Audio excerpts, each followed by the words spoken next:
నిర్మాణం అయిన తర్వాత ఈ స్థాయి వరద రావడం ఇది రెండోసారి. ఆ రోజు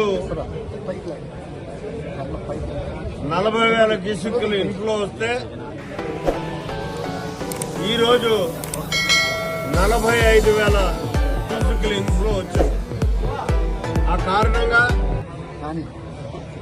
ఏరు లోతైనప్పటికీ కూడా రిజర్వేర్ అయిన దగ్గర నుంచి ఇసుక ఎక్కువ వాడడం మొదలుపెట్టిన తర్వాత ఏదైతే రమారమే ప్రతి దిక్కున కూడా 8 నుంచి 12 అడుగులు లోతైంది.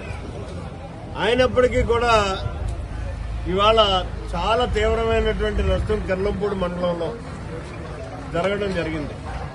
దాన్ని పురస్కరించుకునే గౌరవ ముఖ్యమంత్రి గారు నిన్న ఇదే రాజపాలెం రావడం, ఆయన క్షుణ్ణంగా అన్ని పరిశీలించడం,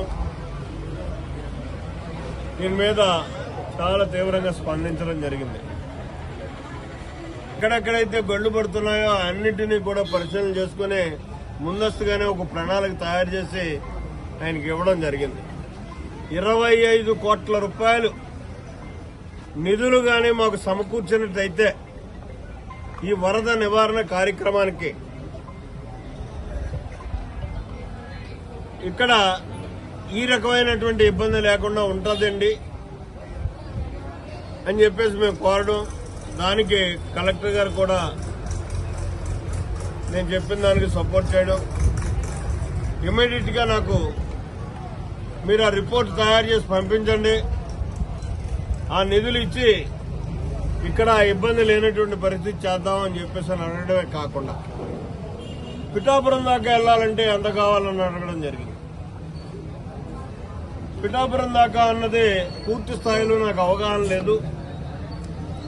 దాన్ని మళ్లీ ఇంజనీర్స్ తో కూర్చొని మాట్లాడి అక్కడ ఉన్నటువంటి లోకల్ రైతాంగాన్ని, లోకల్ లీడర్స్ ని కనుక్కొని అది కూడా ఆయన ఆదేశించినటువంటి ఆదేశం ప్రకారం ఇవాళ ఈ ఏదైతే 8-9 గ్రామాలు ఉన్నాయో ఈ గ్రామాల్లో ఉన్న వాళ్ళందరికీ కూడా ఫుడ్ గ్రైన్స్ ఇమీడియట్ గా అందివ్వండి.